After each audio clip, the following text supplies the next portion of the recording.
No, but the mobility schemes originated as a job shadowing program in 2019 and has evolved since then.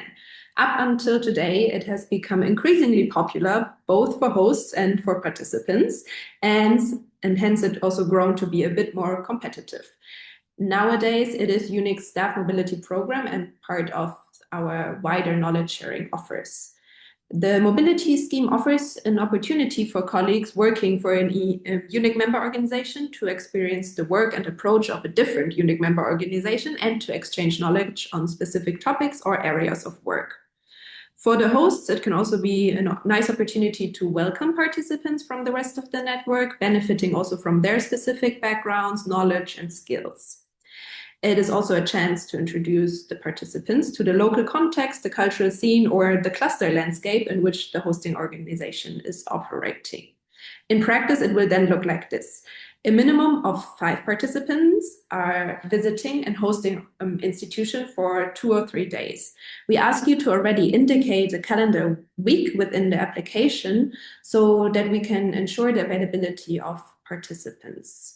Hosts can be headquarters, local branches, UNIC clusters, or current project teams, and participants can come from all over the UNIC network.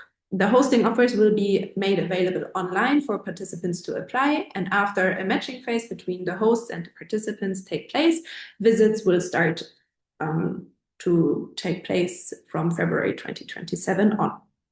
And as I said, the mobility scheme today is way more than just a job shadowing program, and should really focus on a peer-to-peer exchange and mutual learnings of participants. So with that, the aims of the mobility scheme have been recently revised when UNIC did its strategic overhaul in 2025 and launched a new strategic framework. So UNIC is aiming in this to be a learning network, and the mobility scheme is one of the practical ways in which this is then done. It is about strengthening collaboration between UNIC members and make people experience the benefits of the network at first hand. And it does so by building partnerships across headquarters, local branches, clusters, and so on. And also by exchanging knowledge on topics that shape the work of members or in general international cultural relations. And finally, it can also connect and follow up other UNIC initiatives such as regional cluster seminars, knowledge sharing workshops, cluster fund projects, or European Spaces of Culture projects.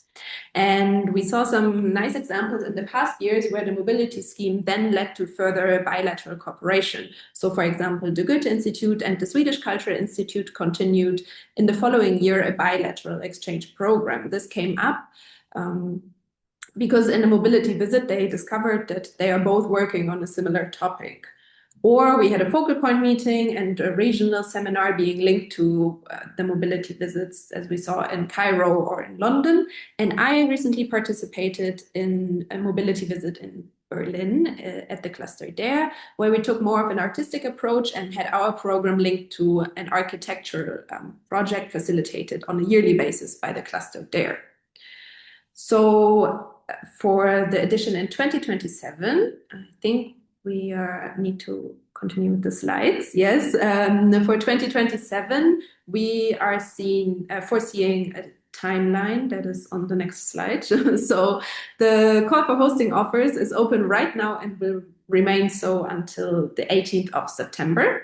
After that, we will enter approximately 4 weeks of a consultation phase of the applications to fine-tune them and also to clarify outstanding questions that might come up.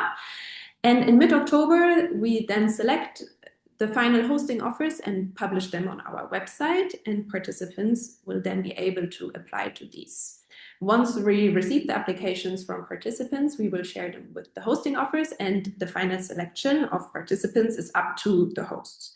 And from then on, we will also hand over the contacts and the application dossiers to hosts, and the coordination and communication with participants about the final details is up to the host then.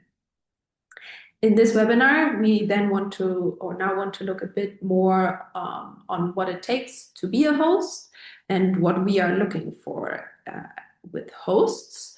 So as I already mentioned before, we are looking for hosts from headquarters of UNIC, member organizations, or clusters of the UNIC network, or local branches of UNIC member organizations.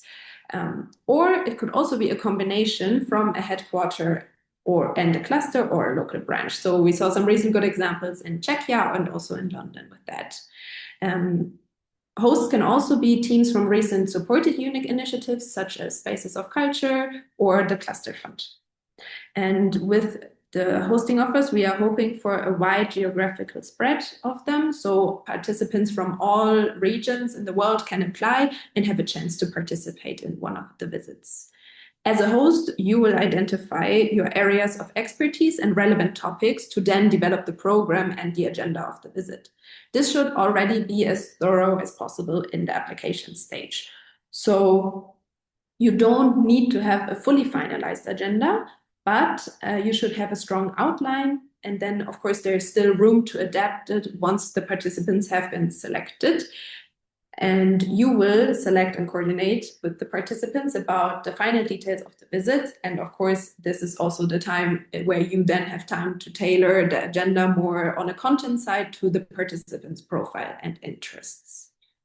Now, for you to prepare and submit the application, it is crucial to read through the call document that you can find on our website and familiarize yourself with the eligibility criteria. At the end of the call document, we also have a small FAQ session in written form in case you want or you have some questions. You might find your answer there already. We ask you in your application to create some sort of a link to a UNIC priority or activity, and also look into the expertise of your organization that you can then share with the wider network. When developing the proposal, it is important to define your ideal participant profile so that the colleagues know what they are applying for and also what you are looking for. So the ideal participant profile should be the person who would benefit most from participating in your visit, and also the ones that can really add to your topic of the visit. When submitting an application together, let's say as a project team or as a cluster, it is great if you also work on it together on the proposal, and not all the burden of developing the agenda lies on one of the members. And then more on a technical side of things, I would advise to use some external note-taking tool to write it all up and then only copy paste it in the last stage before submitting into this online form that we created, just so we make sure we don't lose any data. In the form, it is important to indicate the main person of contact. If there should be more or people would want to be in the loop, you can gladly add their details at the end in the comment section. And once all of this is done, we invite you to complete the application form by the 18th of September. After that, we enter this consultation phase. So in that, we ask you to be prepared for someone from the UNIC team to reach out to you and get back to you about the offer. And where needed, we will ask to revise some parts of the application as well. And finally, before we hear from a host of the last scheme, I wanted to share some tips that we collected when we hosted our own visit in the last years, or also what we saw from our experience. So first and foremost, coherent and well-put agendas often lead to the best visits. For that, it is important that the program fits the participants and the other way around. So as I already said, defining the profile and then also selecting the right participants is a very important step in the application and also pairing stages. After this pairing took place, it will be up to the host to take on the communication and coordination with the participants. This does not mean that you are necessarily in charge of or responsible to organize the travels of the participants, but it is a good idea to stay in touch with them, keep them informed and updated on developments, and also ask them about some information, maybe dietary requirements or where they are staying in the city and so on. What we did was we held a little pre-call with our participants prior to the visit and walked them through the agenda in this call. We then also had some time to answer questions, and it was also just a really nice opportunity to meet each other and see each other for a first time. So this is already reaching a bit into the next point, where I want to emphasize that it's good to really dedicate some time to get to know each other. So that could be either in form of an informal lunch or some icebreaker session, or even just a simple round of introductions in the beginning of your visit to make sure you know who you have in the room with you. And then we also felt it was a good idea to let the colleagues joining in on your visit speak, not only to each other, but also to the bigger group. So as a host, you are in charge of designing the program, but that does not automatically mean that you need to also fill the content of all the sessions yourself. Let participants help you with this. So we think they all do such interesting work and have different approaches to similar topics or special expertise. So we invite you to make use of that. Have them actively participate in your sessions, and also leave enough time for them to connect bilaterally and network with each other. Another option that we saw is also to involve local partners of your local cultural scene in the program. And I think this is exactly what the London